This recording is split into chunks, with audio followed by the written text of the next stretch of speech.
সামনের কিছুদিন একটু সাবধানে বেঁচে থাকবেন। বিশেষ করে বড় শহরগুলোতে যারা থাকেন খুব সাবধানে থাকবেন। সন্ধ্যের পর খুব গুরুত্বপূর্ণ কাজ না থাকলে বের হবেন না। রাতে দরজা জানালা খুব ভালোভাবে চেক করে নেবেন বন্ধ করেছেন কিনা। দরজা বা জানালা কিংবা বারান্দায় দুর্বল কোনো স্ট্রাকচার থাকলে তা মেরামত করে নিন। ভালো সিকিউরিটিযুক্ত বাসায় থাকলে আপনার জানালা এবং বারান্দা সিকিউর করুন। 1-2 হাজারের বেশি ক্যাশ টাকা নিয়ে দিনে বা রাতে বাইরে যাবেন না, সেটা যত স্বল্প দূরত্বেই হোক না কেন। মোটামুটি 5,000 টাকা পকেটে থাকলেও ওরা সামহাও টের পেয়ে যায়।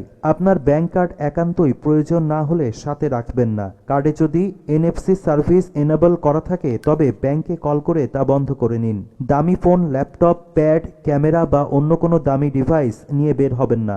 আপাতত এগুলো বাসায় সিকিউরড জায়গায় রাখুন। মহিলারা দামি হোক কম দামি হোক কোনো গহনা পরে বের হবেন না। বিশেষ করে নাক এবং কানে তো নাই। নাক এবং কান ছিঁড়ে নিয়ে যাবার অসংখ্য রেকর্ড আছে। রাস্তায় ফোন বের করে টেপাটেপি করবেন না বা কথা বলবেন না। বাসে উঠলে জানালার পাশে না বসার চেষ্টা করবেন। জানালার পাশে বসুন বা না বসুন, পকেট থেকে ফোন বের করবেন না, খবরদার। প্রাইভেট কারে থাকলে কারের জানালা বন্ধ রাখুন, একটু ফাঁকা রাখবেন না। ওবারে অ্যাপ থেকে কল দিয়ে যাবেন। ভুলেও রাস্তায় দাঁড়িয়ে কিছু লোক দামাদামি করে, ওদের সাথে রাইড নেবেন না। সিএনজিতে উঠলেও ফোন ব্যাগ সাবধানে রাখুন। সিএনজির পর্দা কেটে ছিনতাই করতে দেখা গেছে অনেকগুলো।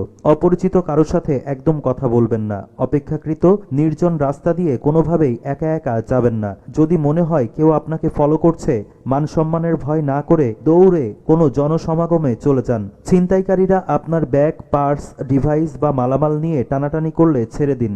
জোর করতে যাবেন না। ওরা আপনাকে মেরে ফেলতে 1 সেকেন্ডও ভাবে না। ওরা মানুষ না। আপনার জিনিসের চাইতে আপনার জীবন মূল্যবান। বেঁচে থাকলে আবারও জিনিস ক্রয় করতে পারবেন।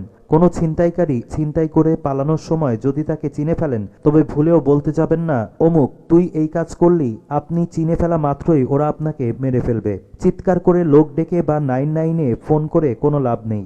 আমি নিজে এসব করে দেখেছি, কেউ আসে না।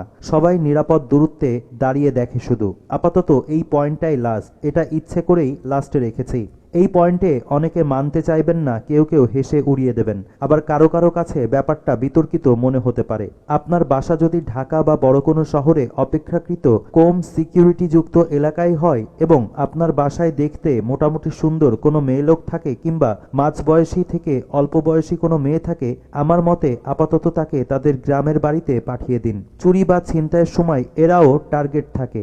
মনে রাখবেন, আপনি চিৎকার করে মরে গেলেও পাশের বাসা থেকে একজনও বেরিয়ে আসবে না। সবাই বরং দরজা জানালা ভালো করে বন্ধ করে দেবে। আরেকটা কথা, রাতের বেলা দূরপাল্লার বাস, কার বা ট্রেন জার্নি করা থেকে বিরত থাকুন পারলে। উপরোক্ত কথাগুলো আমি কাউকে আতঙ্কিত করার জন্য বলিনি, নিজ অভিজ্ঞতা থেকে কিছু ঘটনা শেয়ার করলাম।